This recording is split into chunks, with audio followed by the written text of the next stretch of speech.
Hello, my name is Maya. Welcome back to my channel. Today we're gonna read part 2. Well, I guess it's just part 2 of me reading my extremely long fan fiction. We'll see how far we get on this read through. If you haven't seen part 1, go ahead and watch that because I'm just gonna start right where I left off in part 1. So, welcome back.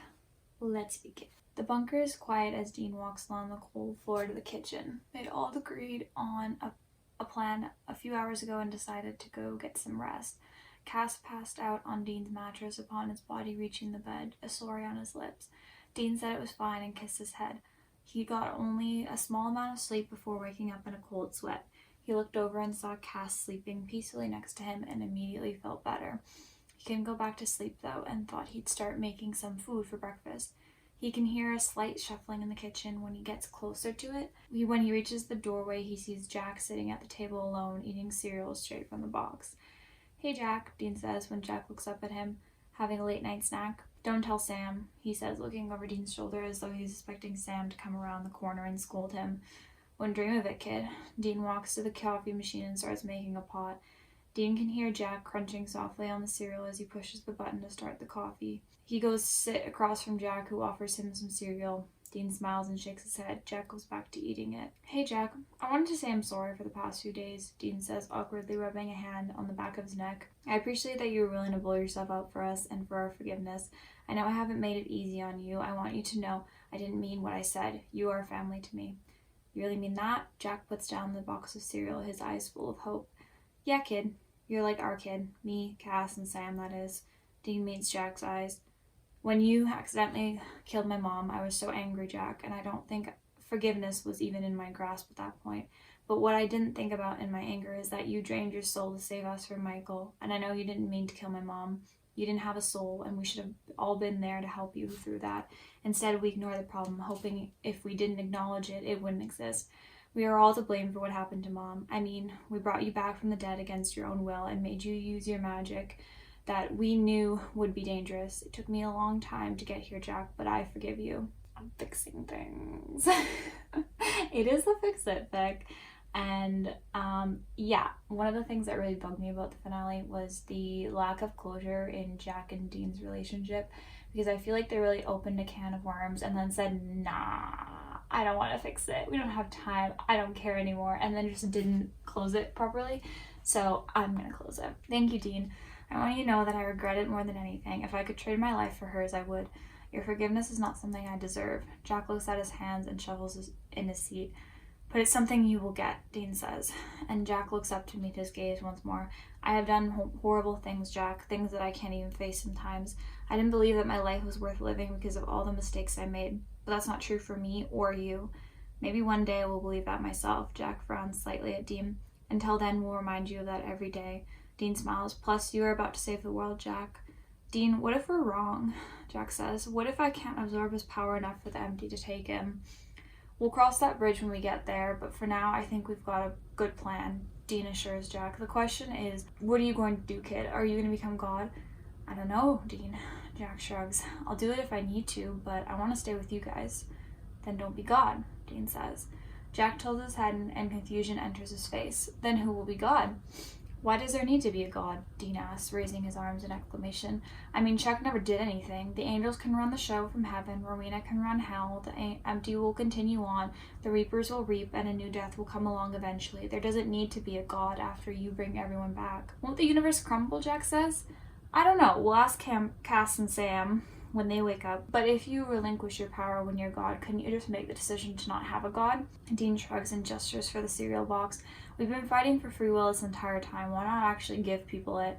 "I suppose," Jack smiles slightly, "I could live a human life with you guys." "Yeah, kid, you can live with us for as long as you want." Dean gives Jack back the cereal box and starts crunching on the chocolate cereal.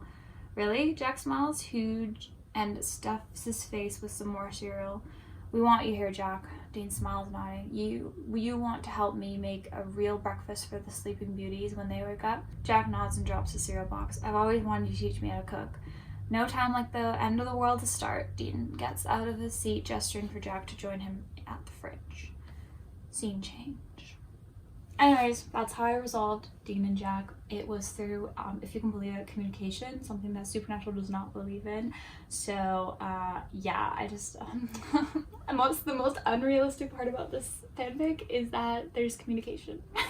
Something that Supernatural will die on that hill. They won't communicate. No communication. No active communication. No empathy. Well, there's some empathy, but no active communication. Just fighting and then forgetting the fight and moving on, which lets it fester. Anyways, solved. Fixed. Scene change. Cass woke up, which was a feeling he hadn't felt for the longest time. He clutches Dean's blanket closer to him, feeling a slight chill in the air. He wasn't used to being cold. Dean had given him his old gray t-shirt and some of his pajama pants to sleep in, and they didn't offer a lot of protection from the chill. He turned over to face the other side of the bed, intending to get some heat from Dean, but instead he faces an empty rest of the bed. He tries to keep the panic that bubbles in his stomach at seeing Dean not next to him in the bed. He throws the blanket off of him and pulls himself into a sitting position. His feet hit the cold floor and it sends shivers up his body. He frowns and decides he'll look for Dean after stealing more of his clothes. He grabs a pair of socks and a plaid shirt to throw over his t-shirt. He smiles, savoring the fact that he slept in Dean's bed and is wearing one of Dean's favorite plaids. He opens the door and hears some faint music and voices coming from the kitchen. He follows it, rubbing his eyes, a yawn forming on his lips. It's amazing how he slept for so long and can still feel tired. Same. The music grows louder as he gets closer to the kitchen and he can hear Dean and Jack's laughs permeate the air. Cass stops in the hallway and he can feel a smile dancing across his lips. His heart swells knowing that Dean had made up with Jack. He starts walking towards the kitchen faster now. When he finally reaches the doorway, the sight inside makes his heart soar. There was a huge spread of food on the island in the kitchen. The smell of bacon, eggs, and pancakes fills the air.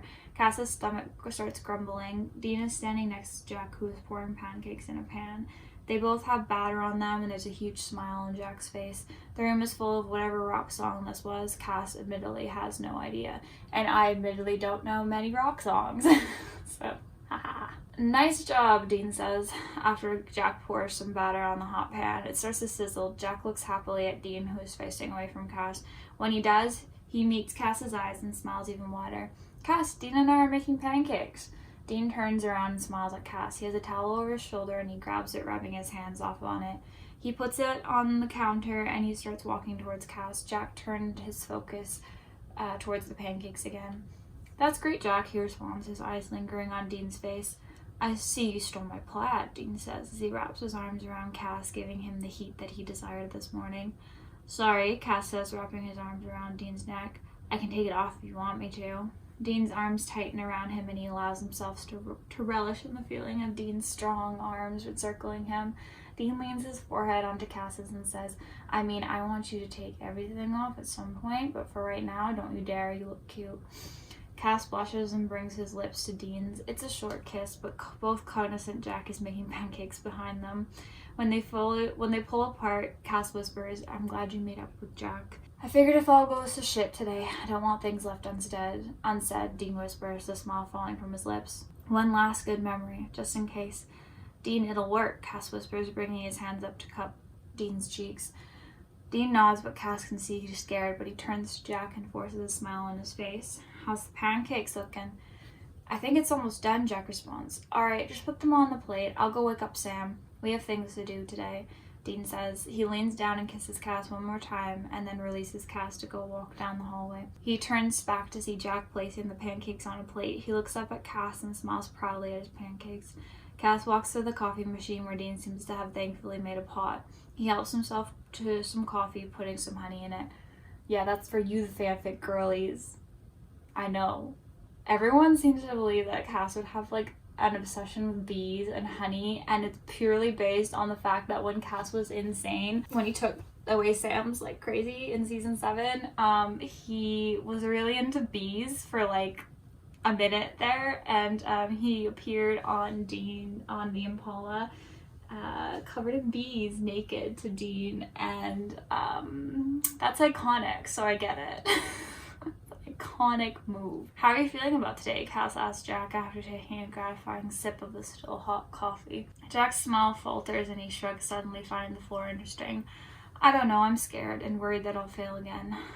Cass walks up to him, taking another big sip of coffee, the warm liquid warming his whole body. He relishes the heat of the cup hitting his cold cheeks. He grips the cup with one hand and places another on Jack's gray shirt sleeve. I know you'll do your best, Jack, and that's all you can do. Jack looks up at Cass's words and nods as Cass continues saying, I'm proud of you either way. Thanks, Cass, Jack says, the smile that was once on his lips forever gone as the gravity of the morning sinks in. You know, Dean thinks I can give up being God. Then who would be God? Cass asks. There would be no God, Jack says in response. No God? Cass tilts his head in confusion. No God, Sam says from the doorway behind them. It could work. Dean's right. When Jack's God, he makes the rules, so why can't he just make the rule that there be no God? It could work, Cass thinks, though he has doubts as to whether or not that would be a good thing. But a universe without a God would be unstable. Not if he relinquishes the power to the universe, Dean responds as he and Sam enter the kitchen. Think about it. The angels and demons run heaven and hell. The reapers reap and the empty takes the angels and demons. Everything can function without God. It's already been built. It no longer requires a maker. I was apprehensive when Dean told me a few minutes ago as well. Sam grabs a cup of coffee of his own, moving to make a smoothie. But it actually makes sense. Is this what you want, Jack? Cass turns to face Jack, who has started helping himself to food. I want to live a human life like you guys, Jack nods. Then we have to try, Cass says, and takes another sip of his coffee. We should eat and then start on the summoning. Scene change. I think it's kind of stupid that the entire show was all about, like, gaining your free will, and Fighting Chuck was all about them gaining their free will, and they even called themselves Team Free Will, cringily enough, for a bit there. And it's a little bit stupid that, like, a show that was all about, like, free will would just replace God. I'm not saying that, like, I'm not yay Jack's God, because, like, I use that all the time as a joke. And it was probably, like, the best part of the finale, though the finale was shit overall, so this is, like, we got barely anything that, you know, rises above the rest in goodness. But point being, it's a little bit stupid that a show that really was all about free will would not end with, you know, no God and giving humanity the free will, you know? It just doesn't make a lot of sense. So that's what I'm gonna do in my fanfiction, because I think that's where it should have gone.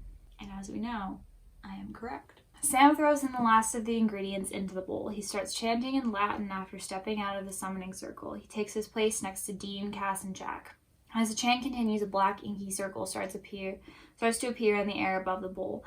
Dean instinctively reaches a hand out to grab Cass's. The last time they had seen that black ink in the dungeon hadn't been in the best of circumstances. Cass reaches out and grabs Jack's hand. And no one grabs Sam's.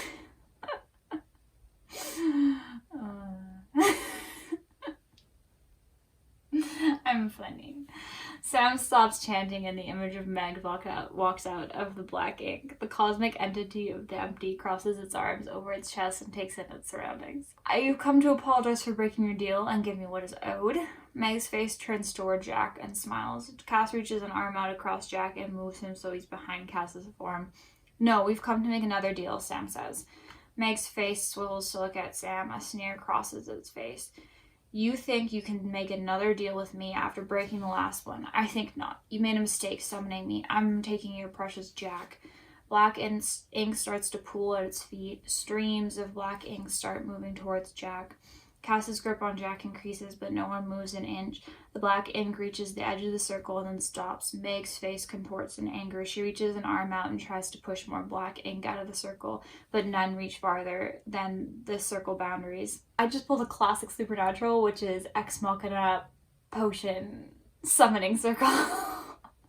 Because honestly, like, tell me there's probably not some random, like, instruction manual on how to summon and trap the empty lying about that bunker. There always is. Let's just use the Ex Machina ability of Supernatural. I'm just doing what the show did. Clever, she growls, pulling back the black ink in anger. What's your deal then, Winchester? We'll give you Chuck. In exchange, you leave Jack alone, Sam responds. Interesting. And how will you give me Chuck? It responds. Leave that to us, Dean growls, and it turns to smile widely at Dean, almost excited he's participating. Do you accept? Dean, still angry, I almost took your boyfriend. It smiles and winks at Cass. What makes you think I even want Chuck? He's been a nuisance towards your reign, Cass responds, giving Dane's hand a warning squeeze to stop talking. Chuck was never supposed to have power in the empty, but he constantly brought angels back for his own use. I may have woken you up, but he's been playing you for centuries. See, this is something I always had a problem with, is that before they introduced the empty, they didn't know the empty existed in the show. So they had Chuck bringing people back a lot in the earlier seasons. And of course, when they introduced the empty, they were like, God has no power here. But it's like, but how did he keep bringing people back? So I can only assume I'm fixing a plot hole here, and that Chuck has just been playing the empty the entire time. And I can use this as a way to take Chuck down. Logic. Fixing plot holes, and the finale. Look at me go. There will be no more God if I take Chuck, says, raising an eyebrow at Cass. You'll cause chaos. Jack will become the new God, Sam says, taking its attention from Cass. He'll take just enough of his power to bring everyone back, and then he will relinquish the power to the universe, making it so there is no God. You will be the most powerful being in all creation. You can finally go back to sleep. There will be no more fighting between cosmic beings, Cass adds. Peace and quiet forever. Who knows when the next death will even come to be. You could be undisturbed for the rest of existence. You make a tempting deal. The entity walks up to the edge of the circle and looks directly at Jack, who is still behind Cass's back. Jack, are you really going to give up the chance to be God? Yes, Jack nods, trying to move out of Cass's grip, but it's like a vice. I can bring peace to your realm before I give up the power. The entity's face breaks into a huge smile. All right, I'll make another deal with you, but if you don't deliver Chuck in the next 24 hours, I will take Jack. Deal, Jack says before anyone else can protest. Then it's a deal. Then it disappears from the circle.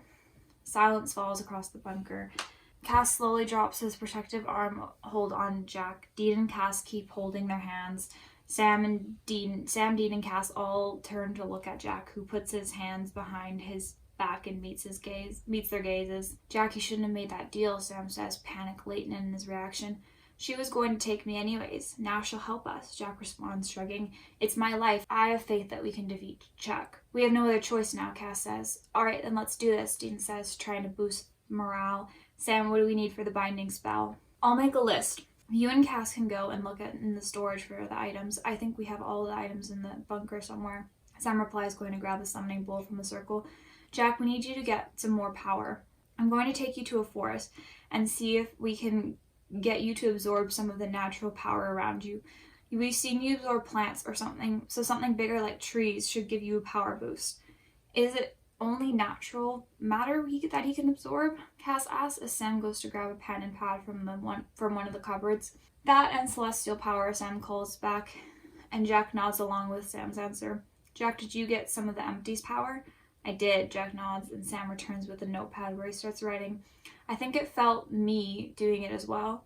How are you feeling power-wise then? Dean asks. I need more, but the empty helped. I think Sam's right, a forest would work well, but it would be even better if I could get some power from an angel or an archangel, Jack shrugs.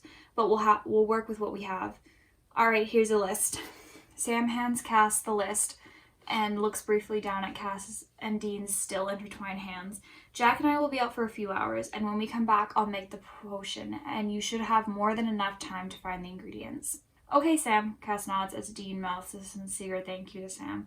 Come on, Jack, Sam motions with his head out the dungeon door, and Jack follows obediently. Cass looks down at the list, and Dean takes the chance to rest his chin on Cass's shoulder to read the list from there. A small smile dances on Cass's lips, but he doesn't look up from the list. I think I know where most of these things are, Cass finally says, looking over at Dean. I believe we have an easy task ahead of us, Dean winks, giving Cass a quick peck on the cheek. Let's go get them then. Scene change. Alright, so if you remember the tragedy that was episode 19, which is what I'm rewriting right now, you would remember that Adam, Michael, and... Adam / Michael and Lucifer, for some reason, are brought back randomly, and then they both just die randomly at the end of the episode. They just die, basically. It's pointless, it's stupid, I didn't keep that in. I'm sorry. Like, I don't care. Like, if you're gonna bring them in, they should have brought them in, like, episodes ago. But, having them randomly come back from the dead, like Lucifer, or just randomly appear after disappearing, like Michael/Adam, doesn't make a lot of sense to me. And the fact that Michael/Adam was like the only person on Earth, I just wrote that off. No, I don't care. Like, I'm sorry, but it was really just stupid writing, and to think that they would bring them in but not Cass is like actually so offensive to me. So I just didn't bring them at all. And that's my rant about that. I just think it was really stupid. I don't really have too much like against Adam/Michael or Lucifer. I don't really like this iteration of Lucifer, but like I'm not like against them. I just think that their point in the finale was stupid, so I just didn't put them in at all. And that's where I stand on that. And you can fight me if you want, but I just think it was pointless, and I don't like pointlessness, especially in your second to last fucking episode, your climax. Do you feel anything? Sam asks as Jack puts his hand on a huge tree. Jack closes his eyes and lets the natural power of the tree be sucked into his body. Yeah, it's a lot, but it probably won't be enough. Well, it can't hurt. Sam leans on a tree and kicks some leaves on the ground. You need to be as powerful as we can make you before we summon Chuck. I know, Jack says, continuing to suck the energy out of the tree. Not too much, though. We still want the tree to be standing, Sam says, after a few leaves start to fall from the tree. Right. Jack stops touching the tree and moves to another one a few feet away and touches it, starting the process again. Do you really not want to become God, Jack? Sam asks after a moment of silence where the cool breeze accompanies an eerie silence. Yeah, I know that I was born to become God, but if I had to choose, I would want to live a human life with you guys, Jack responds, keeping his eyes closed and a hand on the tree. We want that too, Jack, Sam smiles. Perhaps we can make a good hunter out of you. Jack moves on to another tree a few feet away, and Sam trails behind slowly. Jack places his hand on the tree and says, Are you guys going to keep hunting? Sam puts one hand on his hip and scratches the back of his head. I don't know, honestly. I mean, Dean's been hunting his entire life, and I've been hunting most of my life. I don't think I could go back to a normal life. But would you want to? Jack asks. Sam doesn't respond for a moment. He was lost in thought, and after a while he shakes his head slowly. No, Jack, I don't think I want to leave hunting. I don't want to hunt with the pressure of the apocalypse, but it's my life. Perhaps I can help other hunters out. I mean, there's still going to be monsters to hunt, right? You can choose your own path, Sam, Jack says, moving on to another tree, leaving a pile of yellow and orange leaves for Sam to crunch on as he follows him along the forest path. After I give up my powers, I would be quite useless as a hunter. I don't know what I'd want to do. You can do whatever you want to, Jack, Sam says. We'll support you, whatever that may be, even if you don't want to hunt with Dean and I. You think Dean will continue hunting? Jack opens his eyes and gives Sam a questioning look.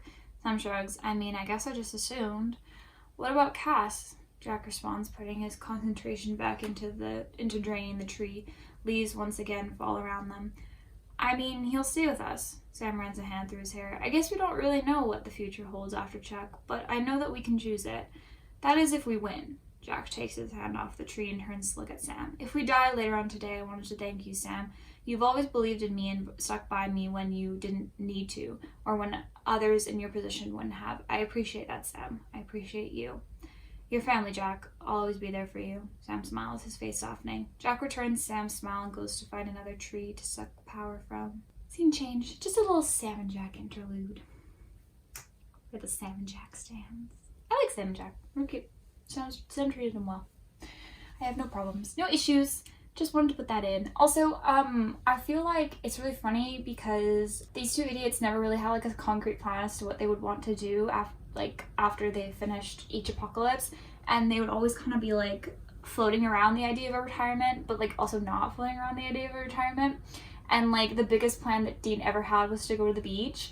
And I honestly think that like I feel like the finale should have tackled more how their indecision as to what, like, because they spent their entire lives doing this and they don't really have anything else.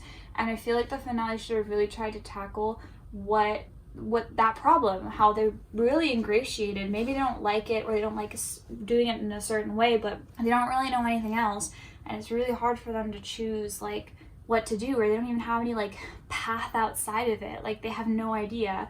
And I really think that it would be like interesting for the finale to explore that, because I feel like they really didn't, and then they just had like Sam and Dean just go back to like hunting for some reason, but they didn't really address how like they should have had a conversation about it, or should have like talked about it, or like wanted something different or like even like gone their separate ways. I just feel like there was no need for them to continue along the same path that they did in episode 20, because they should have had more conversations about like how their life was different without Chuck, but it turned out their life was the exact same, and that's stupid. It's fucking stupid, because that's not how it should have been. That's my rant. I think that's all the ingredients Dean says, placing the last item on the table. Cass looks at the array on the table and then checks the list. I believe you are right. Dean moves around the library table to stand beside Cass, who is once again double checking the list and the items on the table. Dean wraps his arms around Cass's back and rests his chin on his shoulder. Their cheeks rest against each other's. That only took us an hour, Dean whispers into Cass's ear. Cass smiles softly and puts the list down, leaning back into Dean's touch. I know what you want, Dean, but I think we need to talk first. Dean's body tenses around Cass. Cass places his hands over where Dean's are resting, indicating that he should stay where he is. What happened yesterday? Cass asks. Dean sighs and releases his hold on Cass despite Cass's protests. Dean leans on the library table. Cass mimics his pose, leaning on the table. I already fucked this up, didn't I? Dean looks down at his shoes, some anger in his grip on the table. No, Dean, but we need to have conversations like this, or this relationship won't work. Cass smiles softly. I know you, Dean. I love every part of you, but you've hurt me in the past when you were scared or angry, and I just want us to talk about any problems so we can face it head on together. I want this to work, Dean. You have no idea how much I want this to work. I was scared, Cass. I was scared of what Sam might think about us being together. Dean sighs. His knuckles turn white from gripping. I was scared of the realness that comes with telling other people. I was scared of facing feelings that I had pushed down so far that I ignored them to the point close to extinction. I was scared that we just lost the entire population of the world because of me. I was scared that I almost lost you and that I may lose you again. I couldn't handle it. I'm scared too, Dean, of so many things, Cass says, placing his hand over Dean's. Dean, you don't think I am also scared about this relationship as well? I've been in love with you for 13 years. I stood by your side, never thinking that I could have this. Now that I do, I never want to lose it, and it scares me to think that I could lose you at any moment. I know in the past I've fled from relationships out of fear, Dean intertwines their fingers, but I'm not going to leave you unless you want me to. I'm never going to leave you, Dean. You know that, right? Cass looks into Dean's eyes. I know, Cass, but you better not die on me. Dean leans his forehead on Cass's. I can't promise that, Dean, and you can't promise me that either. But that's a risk we're both going to have to take. Cass brushes their nose together. You know it would be safer if we didn't hunt. Cass, we gotta defeat Chuck. Dean tries to kiss Cass, but he moves his head back and Dean pouts. I mean, after we defeat Chuck, we could stop hunting. Dean pouts. Dean's pout turns into a frown. Just think about it, Dean. We could get a house and real jobs, and there wouldn't be danger. Jack could live with us, Sam if he wanted as well. Is that what you want? Dean asks, his face not revealing much of his thoughts. Yeah, I would like that, Dean. I'm no longer an angel. We'll have diverted, hopefully, the last apocalypse. Don't you think that would be the time to retire? Cass wraps his arms around Dean's neck. You don't have to retire. You can keep hunting. I just don't think I want to anymore. Dean wraps his arms around Cass's waist, a gleam of amusement in Dean's eyes. Are you asking me to move in with you after only a day? Cass, that's a red flag. We haven't even had sex yet. Dean, I'm being serious. Cass rolls his eyes. Yeah, Cass, I'll move in with you. Dean starts softly kissing Cass's neck. I ignore red flags most of the time anyways. Really? Cass exclaims, causing Dean to laugh on his neck, sending shivers down Cass's spine. You painted a picture of a future I never thought I deserved or would have lived to see. Dean once again kisses Cass's neck. If we survive today, then it's proof that future can exist. Dean deepens the kiss on Cass's neck, making it so that a coherent response is lost to the feeling of Dean's lips. Dean turns them so that he's pushing Cass up against the table. The wood digs into Cass's back, but the feeling of Dean's body covering his captures all of his focus. We have to do one thing for me, Dean says on Cass's neck, stopping his sucking for a moment. If these are our last few hours on Earth, then can we have sex? Well, you make a fine proposition, Cass laughs, as Dean's eyes meets his. I think I just need a few hours to think about it. I'm being serious, Cass. Dean kisses Cass's lips. Now or never. To your room then, Cass says as Dean starts pulling him in the direction of his room. Scene change. Nothing scandalous on this channel. Except for all the times I swear. Again, anyways, I just think these were conversations that needed to be had and not just thrown around at a whim every once in a while in an episode for Supernatural. but like legitimate conversations about what they wanted. And I don't think it's wrong if they wanted to continue hunting. I just think that conversation needed to be had, because it just feels very annoying when nothing changes after something huge happens. And I think that it was really a huge problem, at least on my end, that Supernatural really did not come to value and think about how they really should have realized that though Sam and Dean are great hunters, and I think that sometimes they like hunting and hunting is their life, they really don't know anything outside of that anymore. And every time they try to go outside of it, they just come back, and it's like a very toxic loop. And I understand why it's a toxic loop, because there's always reasons to be pulled back in. But when you end a show, there should be no more reasons to be pulled back in. So they should have at least had a conversation about what they were going to do and how things were going to change. And I understand that, like, maybe in reality things wouldn't have changed too much, but I think that this is a TV show and you're not supposed to do things in the realest of ways. You're supposed to do things in a kind of cinematic, good storytelling way, and that doesn't always mean you're going to go for bleak realness. You're going to go for something that is good and conclusory, and they didn't do that. And I just think that if they just had conversations, especially leading up to this point in where I am in right now, episode 19, I think if they had conversations about what they were going to do in the future more in like season 15 than just kind of like brushing it off or not really having the conversations, then I think it would have been a way better conclusion. Rant 2. Also, they banged. Woo! Woo! Okay.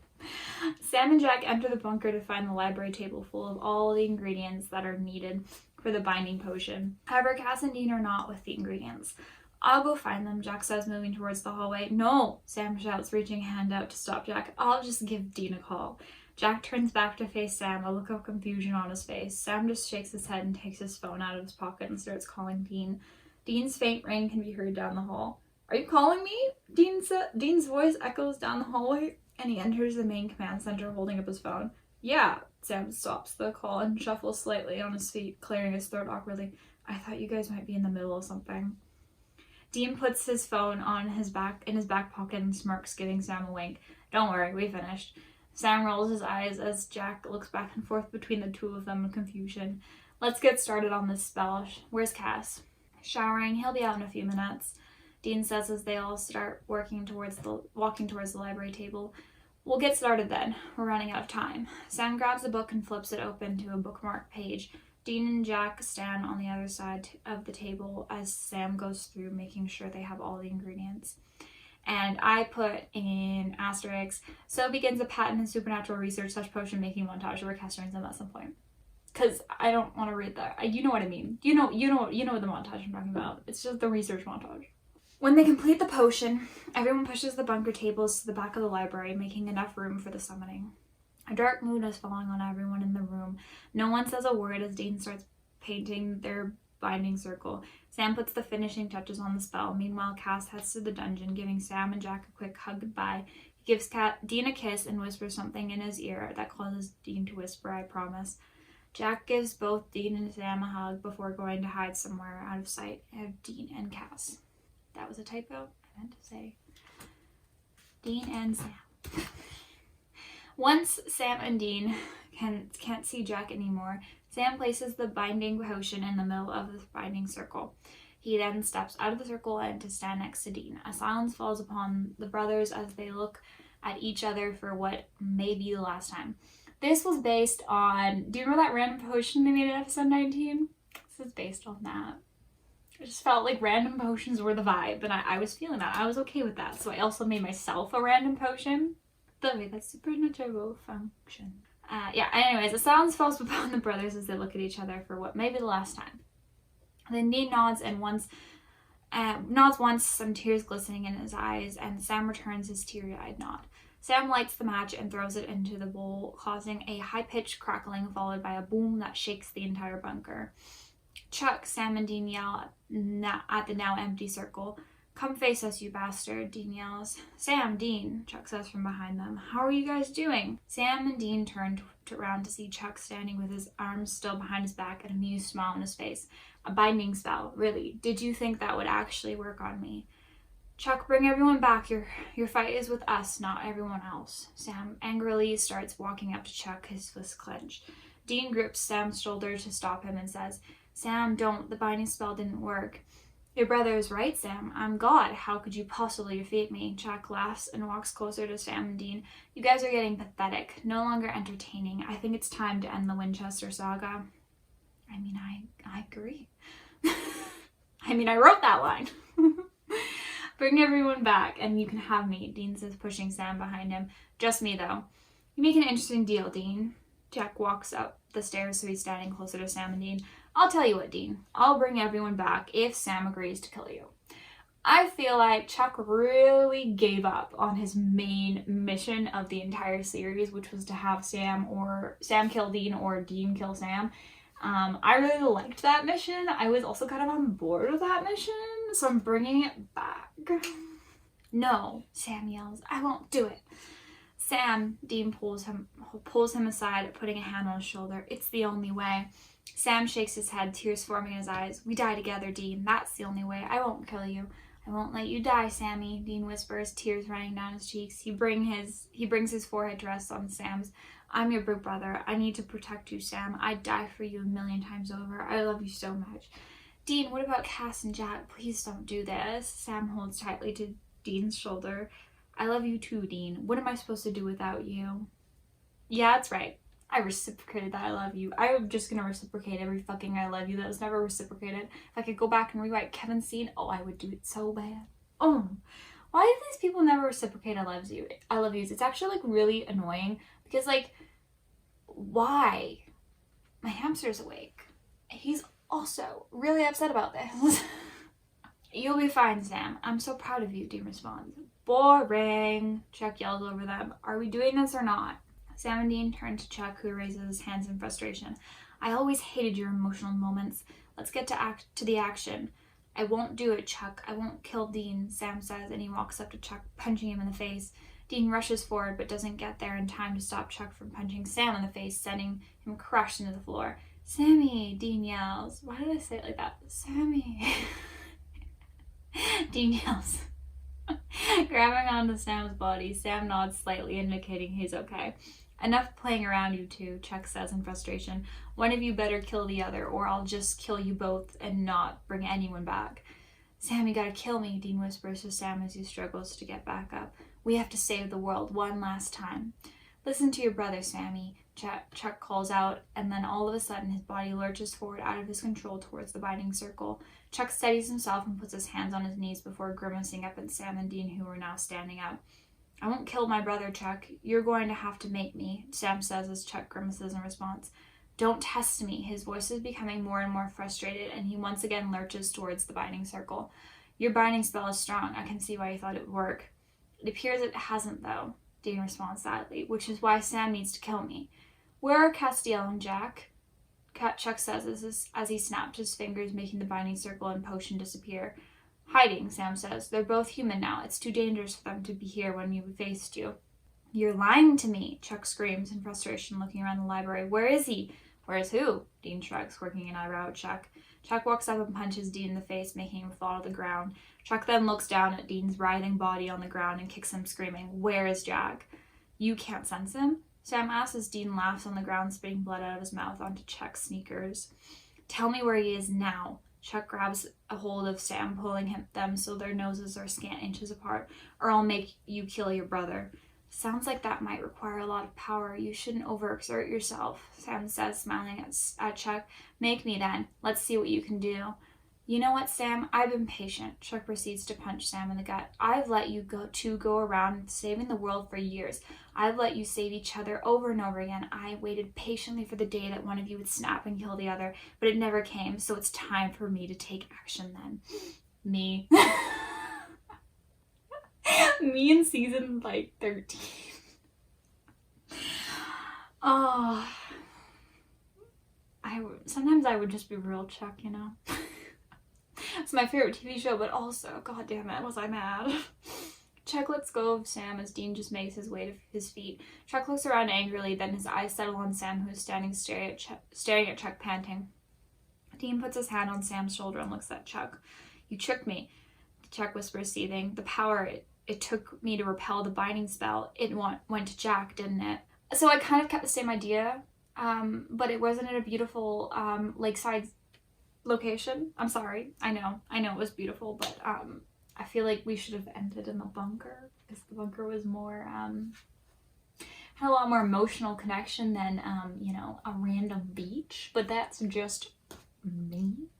But yeah, I kept kind of the same idea. I really didn't like how Chuck just continuously kept beating them up. I felt like that was really stupid. So in this iteration, I wanted Chuck to actually be using his powers, not just punching Sam and Dean until he lost all of his powers, because that was really stupid. But I liked the idea of Chuck kind of like losing his powers because of his hubris. It's just the way that it was executed in the show was really stupid to me, so I re-executed it. Yeah, and this also, him not smiting them makes sense in this scenario, whereas in the show, I really commented on the fact that it's really weird that Chuck just didn't smite them, because if he wanted them dead, he could easily make them dead, and like I understand that like there was hubris involved and he was angry, but he could have beat them up a little bit and then smited them away. So this makes sense because like he is trying to get them to kill each other. That's why he hasn't killed them himself. So it makes more sense. And then his anger is them not listening, but he still wants it to happen. So it makes more sense. Whereas in the show, it doesn't make a lot of sense that literal God is fist fighting. He's God. He doesn't need a fist fight. Jesus. We told you not to overexert yourself, Dean says. Always a witty remark, Dean. Chuck runs a hand through his hair and starts pacing back and forth. But you won't find it very funny when you kill Sam.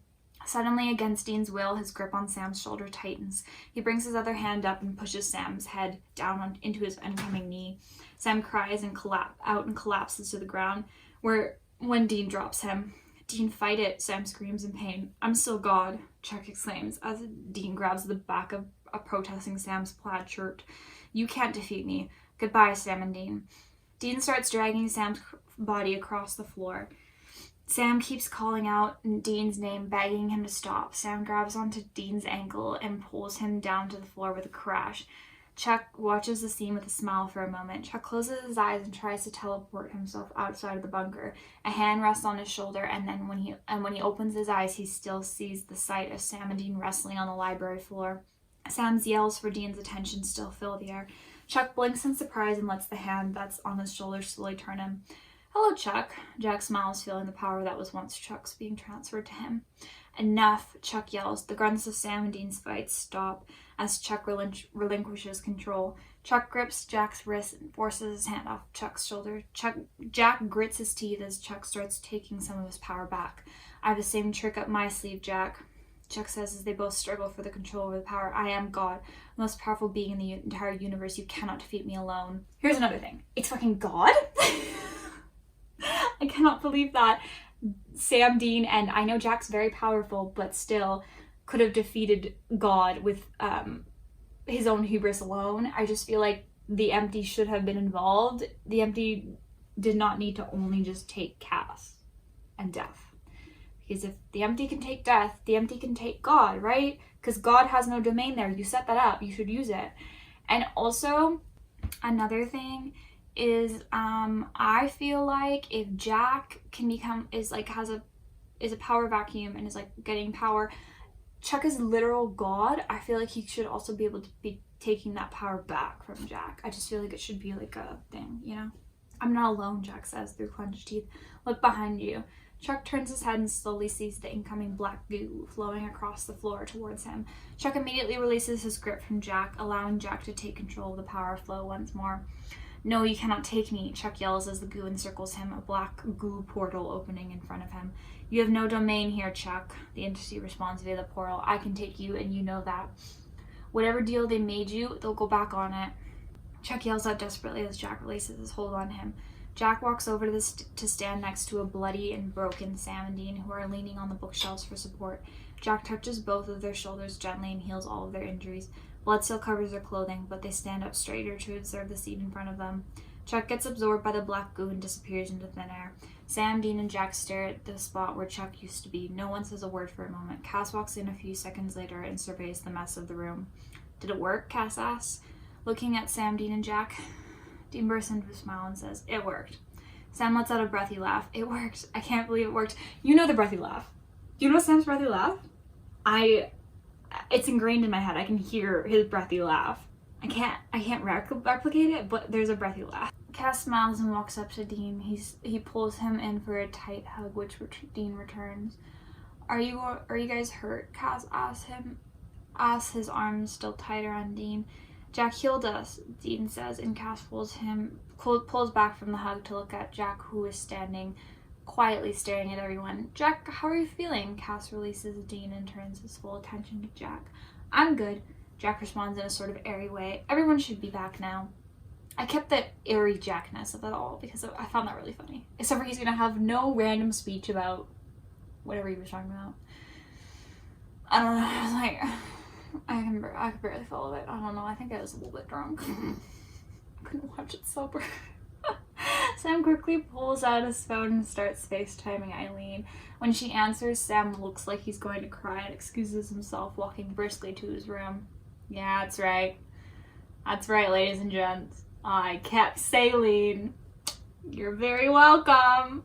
"I have to go see the entity," Jack says after Sam exits the room. "I'll be back soon." Jack disappears before Dean and Casper can respond.